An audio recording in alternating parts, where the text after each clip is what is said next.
You know, it's funny. I mentioned his name to a couple people, and for some reason, and perception's everything, they didn't think he lived here anymore. But he does, doesn't he? Obviously, he does if he's going to run for Congress. Did he live elsewhere recently?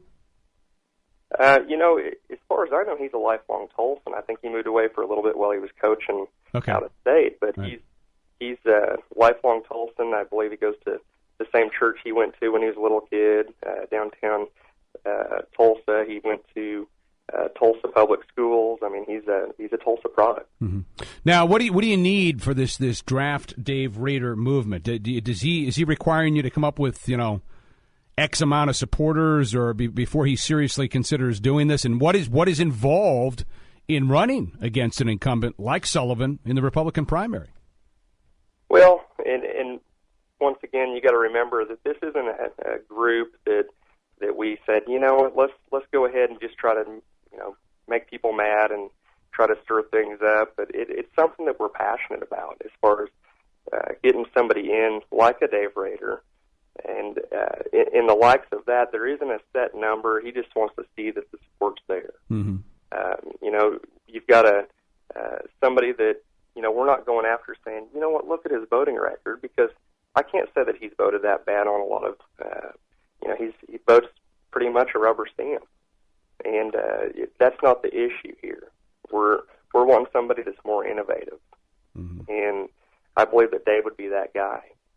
So if people would go on to draft Dave for Congress and add their name to the petition, we're gaining support like that every day. Draft Dave for Congress, .com? Yes. DraftDaveForCongress.com. Who are some of the other people that are urging him to do this? Are there any names that we might recognize?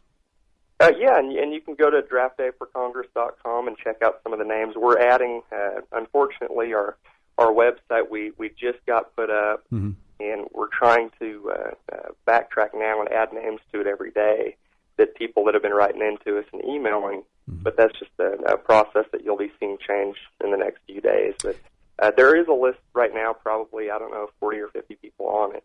Is there a deadline when he's, got to make a decision by? Otherwise, it's too late, kind of stuff. What can you tell me about that? Well, I hope it's soon. Just my personal thoughts on it, because I think people they want to see that he is committed to it eventually. But mm-hmm. We're not Dave, and we're not in his head, and I think he's going to have to do a lot of praying about it and get a lot of support from other people and feedback before he'll make up that decision. Mm-hmm. Is this, and I don't know the history here, so you're going to have to help me out, is this the first time that Sullivan has faced an opponent from within his own party? No, I mean, Scott Pruitt ran against him early on. I don't know what the exact numbers were on that, but I think that this particular race, we're going to see 5 or 6 people run against him. Really? Are there some other names you can put out there?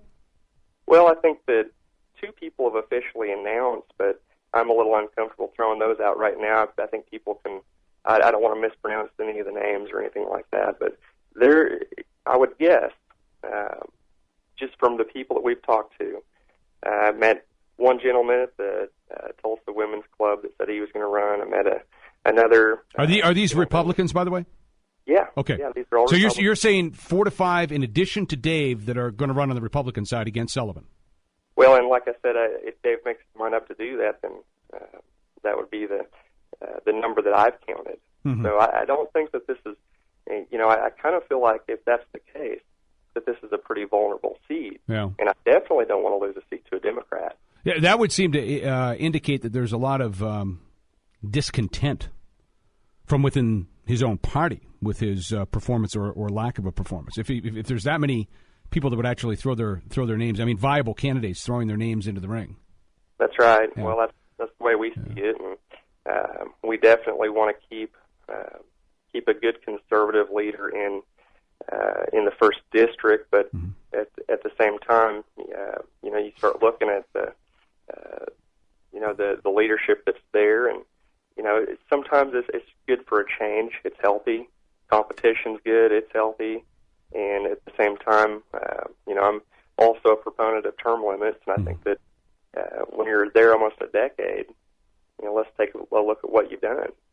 Again, we've been talking with Josh McFarland here. Again, the website that we're talking about, draftdayforcongress.com. Josh, we thank you for stopping by the program this morning. Best of luck. Thanks, Pat.